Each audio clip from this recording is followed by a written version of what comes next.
2021 সালের ফেব্রুয়ারিতে অং সান সুচির নির্বাচিত সরকারকে হটিয়ে ক্ষমতা দখলের পর জরুরি অবস্থা জারি করে মিয়ানমারের জান্তা বাহিনী। দীর্ঘ 4.5 বছর পর জরুরি অবস্থা প্রত্যাহারের ঘোষণা দিল জান্তা সরকার। সাংবাদিকদের কাছে পাঠানো এক অডিও বার্তায় জান্তা সরকারের মুখপাত্র জাও মিন তুন জানান, ডিসেম্বরের নির্বাচন আয়োজনের লক্ষ্যে 6 মাস আগেই জরুরি অবস্থা তুলে নেওয়ার সিদ্ধান্ত নিয়েছে জান্তা সরকার। বৃহস্পতিবার থেকে আর জরুরি অবস্থা থাকছে না বলেও জানানো হয়। সেই সঙ্গে আসন্ন নির্বাচনের তত্ত্বাবধানে থাকবেন সেনাপ্রধান মিন অং হ্লাইং। এ অবস্থায় জান্তা প্রধানের বিরুদ্ধে একতরফা নির্বাচন আয়োজনের অভিযোগ এনে তা বয়কটের ডাক দিয়েছে মিয়ানমারের বেশ কয়েকটি গণতন্ত্রপন্থী দল।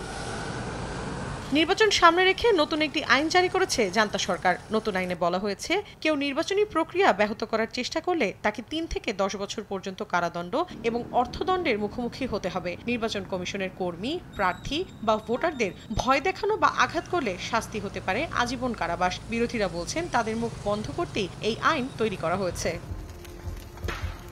এদিকে নির্বাচনের আগে আত্মসমর্পণকারীদের নগদ পুরস্কার দেওয়ার ঘোষণা দিয়েছে জান্তা সরকার। তবে বিদ্রোহীরা নির্বাচনের সময় আরো বড় আকারে হামলার প্রস্তুতি নিচ্ছে বলে আশঙ্কা করছেন অনেকে। বিদ্রোহী নিয়ন্ত্রিত অঞ্চলে ভোট গ্রহণ তো দূরের কথা, সেনাবাহিনীর প্রবেশই কঠিন হবে বলে মনে করেন বিশ্লেষকরা।